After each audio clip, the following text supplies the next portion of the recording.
अरब में 7 साल, भाग संख्या 26, 7वां परिच्छेद, खंड दूसरा। सनआ को प्रस्थान। मैं यहाँ से मोटर में बैठकर चला गया। यह एक बड़ा शहर है। यमन का दारुल खिलाफा है। यहाँ ही यमन का बादशाह इमाम यहाँ रहता है, जो जदी यानी शिया है। सारे यमन मुसलमान 3 हिस्सों में बांटे जा सकते हैं। प्रथम जैदी लोग के जिनका शासन है, दूसरे सुन्नी और तीसरे बद्दुओं की एक जाति जरनी का। नगर पहाड़ी है, फल खूब पैदा होता है। मैं यहाँ एक दिन ही रहा था कि तईज से एक सज्जन का तार मिला कि शीघ्र चले जाओ। मोटर सनआ से हुदैदा, बैतल, फिकीह, जुबीद, तईज और अदन तक चलती है, मगर अभी तक कोई खास पक्की सड़क बनी हुई नहीं है। मैं एक मोटर में बैठकर 2 रोज में तईज पहुंचा। मुझे एक विवाह में बुलाया गया था। 5 दिन वहां ठहरकर मैं जुबीद लौट पड़ा। मैं अभी 2 ही दिन चला था कि मार्ग में पानी का एक बहुत बड़ा चश्मा मिला। धूप का समय था। मैंने विश्राम किया। खजूर के पेड़ों के नीचे, जो कि थोड़ी दूर पर थे, डेरा जमा दिया। खाना बनाने के लिए चश्मे से पानी लेने चला। यहाँ एक और छोटा सा स्रोत था। पानी कुछ साफ न था, इसलिए मैंने 2-3 पत्थर निकाल डाले। उसी समय जमीन से एक ऐसा गर्म पानी का चश्मा निकल आया, जैसा कि मैंने कराची के पास मगापीर में देखा था। मैंने पानी लिया और खाना तैयार किया। इतने में एक वृद्ध पुरुष, जिसके शरीर पर फुंसियां निकली हुई थी, मेरे पास आया। बातचीत में उसने मुझसे अपनी फुंसियों का इलाज पूछना चाहा। मैंने उसे उस गर्म चश्मे के पानी से स्नान करने को कहा। उसने वैसे ही किया और थोड़ी देर बाद वह फुंसियां सूख गई। उसके आश्चर्य की सीमा न रही। आन की आन में उसने मशहूर कर दिया कि एक बली अर्थात महात्मा आया हुआ है, जिसने एक ऐसा चश्मा निकाला है जिसमें नहाने से मनुष्य स्वस्थ हो जाता है। लोगों के झुंड मेरे पास आने लगे। मैंने थोड़े से पत्थर और निकालकर चश्मे को बड़ा कर लिया। यदि उनमें से किसी को त्वचा अर्थात चमड़े की कोई बीमारी होती थी, तो वह उसमें नहाने से ठीक होती थी। हर रोज वहां सदाव्रत जारी रहता था। लोग जितना रुपया मुझे देते थे, उसे मैं इस लंगर में ही लगा देता था। इस प्रकार से 15 दिन तक लंगर चलता रहा और जंगल में एक नगर सा बस गया। मुझे वैदिक धर्म के प्रचार का भी अच्छा अवसर मिला। 15 दिन के पश्चात राज्य की ओर से वह चश्मा बंद करा दिया गया, परंतु मेरा नाम वहां बली अल्लाह अर्थात महात्मा पढ़ ही गया। मैं वहां से चलकर एक दिन में जुबीद पहुंच गया। जुबीद से 5 मील दूरी पर एक सफेद मस्जिद है। सुनते हैं कि इसी स्थान पर हजरत मोहम्मद साहिब ने यमन के बादशाह को पत्र लिखा था कि मुझ पर ईमान लाओ, वरना तलवार के जोर से मुसलमान बनाए जाओगे। इस पर यमन के बादशाह और यमानियों ने इस्लाम कबूल कर लिया। हजरत मोहम्मद साहिब ने फरमाया था कि अल ईमान अल यमानियाह दल हिकमह तल यमनियाह, यानी यमन वालों की 2 वस्तुएं प्रसिद्ध है। प्रथम यह कि वे धमकी के जोर से इस्लाम पर ईमान लाए। दूसरे, यमन वालों की अक्लमंदी। यमन निवासी प्राचीन आर्य थे, जो कि हजरत मोहम्मद के समय से 1000 वर्ष पहले अपने धर्म भूल चुके थे। जब मैंने उनमें वैदिक धर्म का प्रचार किया, तो वे लोग वैदिक सिद्धांतों को बड़ी श्रद्धा से सुनते और मानते थे। यमन का पहनावा 2 प्रकार का है। यमन के बादशाह का पहनावा अर्थात हुकूमत पार्टी का लिबास यह है। सिर पर एक टोपी जिस पर तिल्ले का काम किया होता है। टोपी के ऊपर लिपटा हुआ मलमल का एक कपड़ा जिसे लफा कहते हैं। कमीज लंबी, पाजामा चौड़ा और सिर पर एक चादर। स्त्रियों के बुर्का नहीं होता, परंतु कहीं कहीं मुंह के ऊपर चादर ओढ़ लेती है। व्यवसायी लोगों के सिर पर निवार वेद के छलके की एक लंबी टोपी होती है। कहीं कहीं यह एक एक गज लंबी होती है, जिसे देखकर हंसी आ जाती है। ऐसी टोपी हमारे यहाँ सांग तमाशे वाले पहनते हैं। कमीज के स्थान में एक छोटी सी बास्कट और नीचे एक धोती या तहमद बांधते हैं। स्त्रियां लंबी कमीज, पायजामा और एक चादर ओढ़ती है। फसल काटते समय स्त्री और पुरुष दोनों निवार वेद की हैट लगाते हैं। यद्यपि जुबीद में आलिम बहुत है, परंतु उनकी जीविका का सुप्रबंध नहीं है। तुर्की के समय में इन आलमों की अच्छे वजीफे मिला करते थे, परंतु अब राज्य की बागडोर जैदी लोगों के हाथ में है, जो इन लोगों की बात तक नहीं पूछते। इनमें एक विशेषता यह देखी कि दूसरे धर्म वालों से द्वेष नहीं रखते। भारतवर्ष के मुल्ला लोगों को इनसे शिक्षा लेनी चाहिए। जब मौलवियों के गुरु शौकत अली गोलमेज कॉन्फ्रेंस से फिलिस्तीन में आए थे, तो वहां के अरबों को यूनियन जैक अर्थात अंग्रेजी झंडे के नीचे रहने की शिक्षा देते थे, जिसका मैं तीसरे परिच्छेद में वर्णन कर आया हूँ। वहां से मौलाना साहिब मौसूफ मिस्र में मलिक फवाद को यूनियन जैक के नीचे रहने की शिक्षा देकर यमन में इमाम यहया के पास आ गए।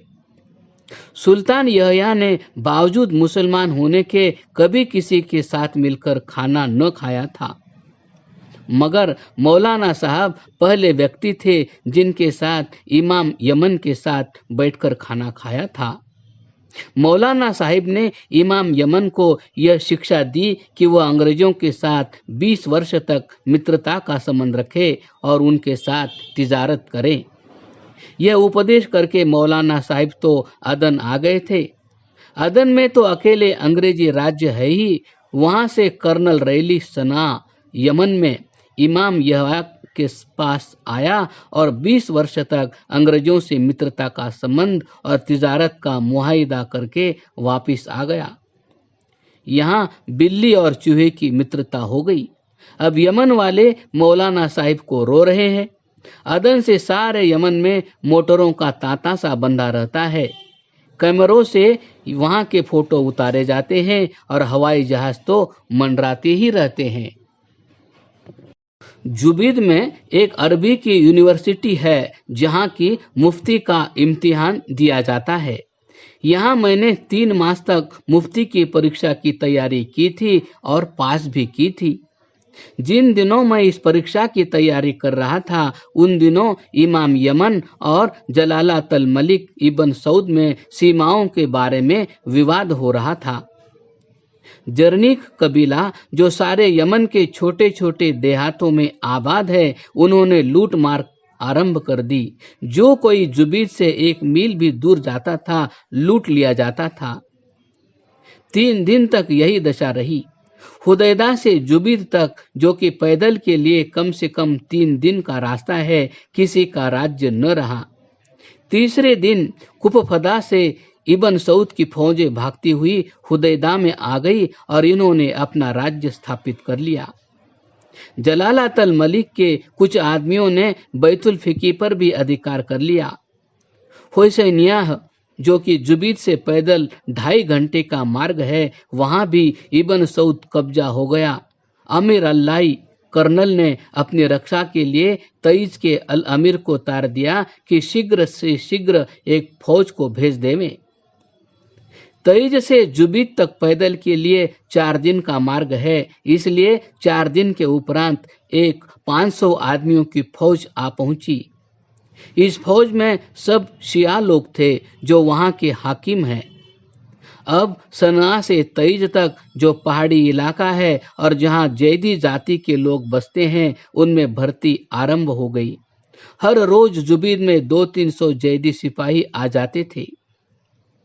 जब जैदी लोग तईद से जुबीद तक चलते तो मार्ग के छोटे छोटे गांवों से बलात रोटी और कहवा लेते थे। यदि कोई गांव वाला रोटी देने से आनाकानी करता तो फौरन उसके गांव को जला दिया जाता था। इसलिए उन दिनों में रास्ते के ग्रामीण ग्रामों को छोड़कर भाग गए थे। जब इमाम यमन की 4000 के लगभग फौज जुबीद में आ गई तो यमन के सिपाहियों ने ही जुबीद के बाजार को लूट लिया। जैदी लोगों के घरों में 50-50 फौजी ठहराए गए और रोटी का खर्च घरवाले के जिम्मे होता था। मस्जिदों में खच्चर तक बंध गए। जुबीद में कहीं तिल रखने को स्थान न था। जिधर देखो जैदी फौजी दिखाई देती थी। लोग डर के मारे बाजार और घरों तक के दरवाजे बंद किए रखते थे। लोगों पर ऐसा भय छाया हुआ था कि किसी की ताकत न थी कि घर से बाहर निकलकर कुएं से पानी ला सके। 2 दिन तक तो ऐसी ही दशा बनी रही। मैं भी एक अरब आलिम के घर में छिपा रहा, परंतु आखिर हमारा पानी समाप्त हो गया। अब तो सिवाय बाहर निकालकर पानी लाने की अलावा कोई चारा न था। मैं बाहर पांव रखा ही था कि कुछ जैदी सिपाहियों ने मुझे घेर लिया और बोले कि अपने घर से 5 चारपाइयां ला दो। पहले तो मैं घबराया, परंतु फौरन एक विधि सूझी। मैंने उनसे अकड़ कर कहा कि तुम क्या जानते नहीं कि मैं हिंदू हूँ और अंग्रेजी प्रजा हूँ? यदि तुम मुझे कष्ट दोगे तो निश्चय तुम्हारा अंग्रेजों से बिगाड़ हो जाएगा और वे यहाँ पर अधिकार कर लेंगे। कई अरबी लोग भारतवर्ष में बसे हुए हैं। यदि तुम मुझे किसी प्रकार की हानि पहुंचाओगे तो यमानी प्रजा भारतवर्ष में मार दी जाएगी। मेरी इन बातों से वे डर गए और उन्होंने मुझे छोड़ दिया। मैंने पानी निकाला और अरब आलिम को लाकर पिलाया। पानी पीते ही अरब आलिम को कुछ होश आया। उसने एक पत्र जुबीद के अमीर अल लाई कर्नल के नाम लिखा कि जैदी फौज ने बाजारों और घरों में लूट मचा रखी है। कोई व्यक्ति घर से बाहर नहीं निकल सकता, इसलिए शांति स्थापित की जावे। पत्र ले जाने के लिए उन्होंने मुझे ही भेजा, क्योंकि मैं पहले ही जैदी फौज के बीच में से पानी ला चुका था। आमिर अल-लाई, जिसको यह पत्र लिखा गया था, मुझसे परिचित था, क्योंकि जब वह जुबीद में आया था तो मैं उसके स्वागत के लिए गया था। वह नित्य मुझसे 1 घंटा तक भारतवर्ष का समाचार और वैदिक धर्म के सिद्धांत पूछता रहता था। मैं वह पत्र लेकर अल अमीर अल-लाई के पास पहुंच गया और उससे सारा समाचार कह सुनाया। उसने सारी जैदी फौज जो मस्जिदों, बाजारों और घरों में पड़ी थी वापस बुला लिया। एक खुले मैदान में उनको डेरा डालने की आज्ञा दे दी गई। अब उन्हें बाजार जाने की आज्ञा न थी। मैंने परीक्षा के लिए हजरत अल अमीर अल-लाई से कहा कि जलालत अल मलिक इबन सऊद की फौज, जिसमें 200 सिपाही से भी कम होंगे, यहाँ से पैदल 2.5 घंटा की यात्रा पर हुसैनिया नामे गांव में पड़ी है, उसके साथ जंग की जावे। इस पर हजरत ने उत्तर दिया कि नहीं, हम उसके साथ पहल नहीं करना चाहते। यदि इबन सऊद की फौज जुबीद पर आक्रमण करेगी तो हम उसका उत्तर दे सकते हैं, परंतु मैं जानता था कि 4000 जैदियों में इतनी भी शक्ति नहीं कि इबन सऊद के 200 सिपाहियों का मुकाबला कर सके। जब इन दोनों में घमासान की जंग छिड़ गई थी और जैदी फौज हार पर हार खा रही थी, उस समय मिस्र और फिलिस्तीन के कुछ बड़े बड़े आदमी मक्का में जलालत अल मलिक अब्दुल अजीज इबन सऊद के पास संधि के लिए गए थे। सुल्तान इबन सऊद ने, जो कि एक सरल हृदय मनुष्य है, संधि की शर्त मंजूर कर ली और अपने वजीर को संधि के लिए उन आदमियों के साथ भेज दिया।